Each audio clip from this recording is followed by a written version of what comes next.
Good MC दोस्तों pen, दर्द या पीड़ा, ये नाम बेशक अलग अलग हैं, मगर इनका अनुभव जब भी होता है हमें तकलीफ से भर देता है। पीड़ा या पेन कई प्रकार की होती है, मगर यहां हम बात करेंगे शारीरिक पीड़ा की, वो भी हमारे जोड़ों के दर्द की। पीड़ा का अगर हम एक उदाहरण लें तो वो है जॉइंट्स पेन, यानी कि जोड़ों का दर्द, जिसका अगर सही वक्त पर इलाज ना किया जाए तो वो गठिया यानी कि आर्थराइटिस का रूप धारण कर लेता है। WHO की 2015 की रिपोर्ट के अनुसार इंडिया में हर 6 में से 1 व्यक्ति और हर 3 में से 1 परिवार आर्थराइटिस यानी कि गठिया से पीड़ित है। अब सवाल ये उठता है कि ये इतना क्यों पाया जाता है?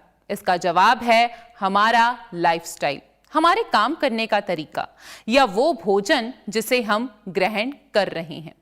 दोस्तों, जॉइंट्स पेन क्या है, क्यों होता है, कैसे इससे बचा जा सकता है, आयुर्वेद में इसके क्या उपाय मौजूद हैं, इन्हीं सब चीजों पर चर्चा करेंगे हमारे एक्सपर्ट के साथ। तो चलिए प्रोग्राम में स्वागत करते हैं। हमारे साथ मौजूद हैं doctor Himanshu. Doctor Himanshu, programme में आपका बहुत बहुत स्वागत है। Good MC. Good. Doctor Himanshu, आज जिस बीमारी को हम डिस्कस करने वाले हैं, गठिया, अर्थराइटिस, जॉइंट पेन जिनको हम कह सकते हैं, पेन हर किसी की अलग तरह की है। तो हमारे दर्शकों को ये बताइए कि आपके अनुसार जोड़ों के दर्द यानी कि जॉइंट पेन क्या है, इसकी परिभाषा क्या है? ये आयुर्वेद में गठिए को बेसिकली आम वात बोला जाता है जी। आम वात क्या है? ये 2 शब्दों से मिलकर बना है, आम एवं वात। ठीक। तो क्या होता है कि जैसे हम किसी की अग्नि मंद हो जाती है, डाइजेस्टिव पावर वीक हो जाती है, या किसी और कारण की वजह से अगर हमारा जो भोजन है वो ठीक से पच नहीं पाता, तो वो एक विष समान आम का रूप ले लेता है। जी। ये जो विष समान आम है, ये आयुर्वेद में रोगों का मूल कारण माना गया है। अगर इसके साथ साथ वायु की भी वृद्धि हो जाए, वायु भी अगर बढ़ जाए, तो ये आम जो है ये वायु अपने साथ लेकर शरीर में ये अपने इसको घुमाता है। जब ये अधिष्ठान ले लेता है यानी कि अपनी जगह बना लेता है जॉइंट्स पे, तब ये एक कन्वर्ट हो जाता है जॉइंट्स पेन में, आर्थराइटिस में या गठिया में। तो जो रोग आम के कारण हो एवं वायु की वृद्धि के कारण हो, और जिस रोग में शरीर में दर्दें हो, बॉडी में स्टिफनेस हो, जॉइंट्स इन्वॉल्व हो जाएं, जो क्रियाशीलता है वो कम हो जाए, बॉडी में जॉइंट्स में दर्दें होने लग जाएं, सुबह उठने पे अर्ली मॉर्निंग स्टिफनेस हो, जकड़ाहट हो, तब हमें समझ लेना चाहिए कि ये जो व्याधि है, ये जो रोग है, ये संधिवात या आमवात या जॉइंट्स पेन का रूप ले चुका है। बिल्कुल जी। डॉक्टर साहब, एक कॉमन पेन और एक जॉइंट्स पेन में क्या अंतर है? मतलब हम ये कैसे पता लगा सकते हैं कि जो पेन या जो दर्द हो रहा है वो जॉइंट्स पेन का ही है? इसके क्या लक्षण हैं? देखिए, हमारे शरीर में अलग अलग तरह के जॉइंट्स हैं, बड़े जॉइंट, छोटे जॉइंट, बहुत छोटे जॉइंट्स, अलग अलग प्रकार के जॉइंट्स हैं। ये क्यों है? ये इसलिए हैं कि हम जो अपनी बॉडी के मूवमेंट्स हैं वो 180 डिग्री में या किसी डिग्री में इजीली आराम से कर सकें। हमारी बॉडी मूवमेंट आराम से हो जाए, हमें भागना है, हमें बैठना है, हमें उठना है, हर तरह से हर चीज़ के लिए कोई ना कोई जॉइंट जो है वो फिक्स है। वो जॉइंट जो है हमारे शरीर के मूवमेंट के लिए बहुत ही ज़रूरी है। जैसे फॉर एग्जांपल हमें बैठना है तो हमें घुटनों का इस्तेमाल करना पड़ेगा, हमें खड़ा होना तब भी घुटने का इस्तेमाल करना है, अगर हमें चलना है तो हमें बहुत सारे जॉइंट्स का इस्तेमाल करना पड़ेगा। ऐसे ही हमारे शरीर अलग अलग जॉइंट से जो बना हुआ है, उसके पीछे जो मेन उद्देश्य है, भगवान ने जो उद्देश्य बनाया है वो है बॉडी की मूवमेंट। यही बॉडी की मूवमेंट्स जब रिस्ट्रिक्टेड हो जाएं, जब चलने में, बैठने में, उठने में तकलीफ हो, पेन हो, इस जॉइंट्स के मूवमेंट में रुकावटें हों, तब हमें समझ लेना चाहिए कि हमें संधिवात, आमवात या गठिया हो गया। एक्चुअली आयुर्वेद में बेसिक संधिवात के अंतर्गत ही सारे रोग आ जाते हैं जी। आचार्य चरक ने संधिवात में इसको माना है कि संधियों में जब वायु चली जाए तो उसको स्टिफनेस हो जाए, दर्दें हो जाए, इन्फ्लामेशन हो जाए, उसे हम संधिवात बोलते हैं। आचार्य माधव ने इसको बहुत क्लियरली इसको थोड़ा सा अलग बताया है और बताया आमवात।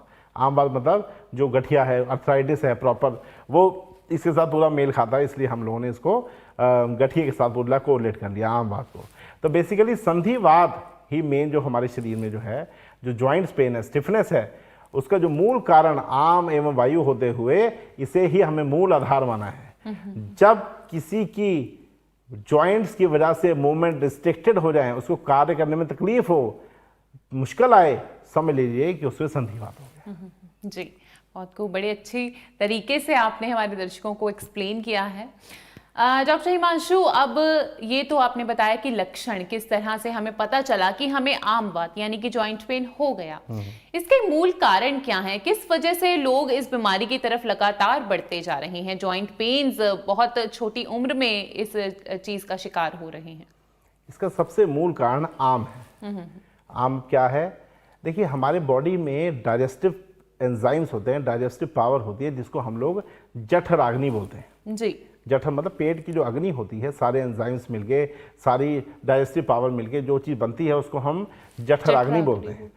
किसी कारण की वजह से, जैसे फॉर एग्जांपल किसी ने कोई विषम भोजन कर लिया हो, जैसे दूध के साथ मछली ले ली हो, या बहुत ज़्यादा ठंडा पानी पी लिया हो, बर्फ़ जैसा ठंडा पानी पी ले, या रात के समय दही खा ले, ऐसे विषम भोजन कर ले, जिस भोजन को आयुर्वेद में करने की मनाही बताई हुई है वो भोजन कर ले, या ज़्यादा भोजन करके, भारी भोजन करके एक्सरसाइज में लग जाए, ठीक है, तब, या फिर किसी रोग के कारण, किसी बीमारी के कारण हमारी जठराग्नि मंद हो जाए, उसके ऊपर से वो अच्छा भोजन कर ले, भारी भोजन कर ले, तब, या पहले भोजन जो किया हुआ है वो पचे ना, ऊपर से दोबारा भोजन हैवी भोजन कर ले, तब, या बहुत ज़्यादा एक्सरसाइज करता रहे और भोजन ना करे, तब हमारी जो जठराग्नि है, जो डाइजेस्टिव पावर है, वो वीक पड़ जाती है।